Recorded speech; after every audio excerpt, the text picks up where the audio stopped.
देखिए, second world war के बाद दुनिया में एक नया सिस्टम बनाने के लिए कई इंटरनेशनल ऑर्गेनाइजेशंस बने। लेकिन हुआ क्या? जल्द ही उन पर कुछ गिने चुने देशों का दबदबा हो गया। अब इसी पावर इम्बैलेंस को चैलेंज करने के लिए ब्रिक्स जैसे एक पावरफुल ग्रुप का जन्म हुआ। और अब 2026 में इसी ग्रुप की कमान आ रही है भारत के हाथों में। और ये सिर्फ एक चेयरमैनशिप नहीं है, ये ग्लोबल पावर के समीकरणों में एक बहुत बड़े बदलाव का संकेत हो सकता है। तो असली सवाल अब ये है, जब दुनिया सिंगल पावर से मल्टीपोलर बन रही है, तो ऐसे में भारत की ब्रिक्स अध्यक्षता ग्लोबल पावर बैलेंस को कैसे अफेक्ट करेगी? चलिए इस बड़े जियोपॉलिटिकल शिफ्ट को लेयर बाय लेयर समझते हैं। मेगामाइंड एकेडमी में आपका स्वागत है। यहाँ हम इंटरनेशनल रिलेशंस और ग्लोबल पावर शिफ्ट्स को बिल्कुल सिंपल, लॉजिकल और एग्जाम ओरिएंटेड तरीके से समझते हैं। आज हम क्या क्या कवर करने वाले हैं? पहले समझेंगे ब्रिक्स की शुरुआत कैसे हुई, फिर देखेंगे कि ये ग्रुप आखिर कितना बड़ा है, 2026 में भारत की अध्यक्षता का क्या मतलब है, इंडिया की प्रायोरिटीज क्या हैं, इसमें चैलेंजेस और अपॉर्चुनिटीज क्या क्या हैं, और आखिर में क्या ये भविष्य की एक नई व्यवस्था की शुरुआत है। चलिए पहले पॉइंट से शुरू करते हैं। तो सबसे पहले ब्रिक्स की कहानी शुरू कैसे हुई? देखिए, ये सिर्फ एक ऑर्गेनाइजेशन नहीं है, ये एक बदलते हुए वर्ल्ड का सिंबल है। बात है 1960s के आसपास के। तब ये साफ होने लगा था कि वर्ल्ड बैंक और आईएमएफ जैसे बड़े इंटरनेशनल ऑर्गेनाइजेशंस पर वेस्टर्न कंट्रीज का बहुत ज़्यादा इन्फ्लुएंस है। तो इसी के जवाब में जो डेवलपिंग देश थे, उन्होंने अपनी आवाज़ उठाने के लिए अपने खुद के रीजनल इंस्टीट्यूशंस बनाने शुरू किए, और ब्रिक्स उसी मूवमेंट का एक बहुत ही इंपॉर्टेंट हिस्सा है। इसकी जर्नी काफ़ी इंटरेस्टिंग रही है। 2001 में एक इकोनॉमिस्ट थे जिम ओ'नील। उन्होंने 4 तेजी से उभरती इकोनॉमीज ब्राज़ील, रशिया, इंडिया और चाइना के लिए ब्रिक शब्द बनाया। फिर 2009 में इनकी पहली ऑफिशियल मीटिंग हुई। 2010 में साउथ अफ्रीका भी जुड़ गया और ये बन गया ब्रिक्स। और ये रुका नहीं, 2024 में तो ईरान, यूएई, इजिप्ट और इथियोपिया भी इसका हिस्सा बन गए, और उम्मीद है कि 2025 तक इंडोनेशिया भी ज्वाइन कर लेगा। तो अब सवाल यह है कि आज के दिन ब्रिक्स कितना बड़ा और कितना इन्फ्लुएंशियल हो चुका है। इसके जो आंकड़े हैं ना, वो ग्लोबल पावर के बदलते सेंटर की पूरी कहानी बताते हैं। अगर हम आबादी के हिसाब से देखें तो ब्रिक्स देश दुनिया की 45% पॉपुलेशन को रिप्रेजेंट करते हैं। मतलब दुनिया का लगभग आधा हिस्सा तो इन्हीं देशों में रहता है। ये इसे एक जबरदस्त डेमोग्राफिक पावर बनाता है। और जब बात आती है इकोनॉमिक पावर की, तो ब्रिक्स और भी इंप्रेसिव है। दुनिया की कुल जीडीपी का 37.3% हिस्सा ब्रिक्स देशों का है, जो कि G7 29.3% और यूरोपियन यूनियन 14.5% से कहीं ज्यादा है।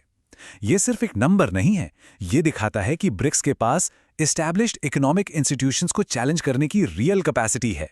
और हाँ, ब्रिक्स सिर्फ एक डिस्कशन फोरम नहीं है, इसने कुछ ठोस कदम भी उठाए हैं। 2014 में न्यू डेवलपमेंट बैंक यानी एनडीबी बनाया गया, जो सदस्य देशों में इंफ्रास्ट्रक्चर प्रोजेक्ट्स के लिए फंडिंग देता है, और इसे आईएमएफ के ऑल्टरनेटिव के तौर पर देखा जाता है।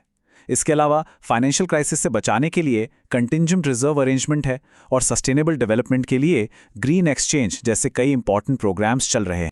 और अब आते हैं इस पूरे विश्लेषण के सेंट्रल पॉइंट पर, 2026 में भारत की ब्रिक्स अध्यक्षता। ये भारत के लिए ग्लोबल स्टेज पर अपनी भूमिका को रीडिफाइन करने का एक बहुत बड़ा मौका है।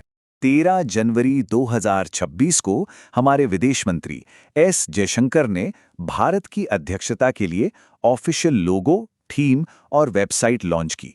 लोगो में जो कमल का फूल है, वो भारतीय संस्कृति में शांति, विकास और उम्मीद का प्रतीक है, जबकि जो हाथ जोड़ने की मुद्रा है, वो हमारी नमस्ते की परंपरा यानी स्वागत और सम्मान को दिखाती है। भारत की अध्यक्षता का थीम है ह्यूमैनिटी फर्स्ट यानी मानवता सबसे पहले, और विजन है पीपल सेंट्रिक यानी जन केंद्रित। और इसकी पूरी टैगलाइन भारत के विजन को और भी क्लियर करती है, एक ऐसी दुनिया बनाना जो रेजिलिएंट हो यानी संकटों का सामना कर सके, इनोवेटिव हो, कोऑपरेटिव हो और सस्टेनेबल हो। तो इस बड़े विजन को हकीकत में बदलने के लिए भारत की प्रायोरिटीज क्या होंगी? भारत ने एक बहुत ही क्लियर 4 पॉइंट एजेंडा तैयार किया है। पहला है रेजिलियंस, मतलब ऐसी कैपेसिटी बनाना जो ग्लोबल क्राइसिस को हैंडल कर सके। दूसरा है इनोवेशन, जिसके तहत डिजिटल इंफ्रास्ट्रक्चर और स्टार्टअप्स पर फोकस किया जाएगा। तीसरा है कोऑपरेशन, जिसमें ग्लोबल साउथ के देशों के बीच सहयोग को मजबूत करने पर खास जोर रहेगा। और चौथा है सस्टेनेबिलिटी, जिसमें क्लाइमेट चेंज से लड़ना और ग्रीन डेवलपमेंट को बढ़ावा देना शामिल।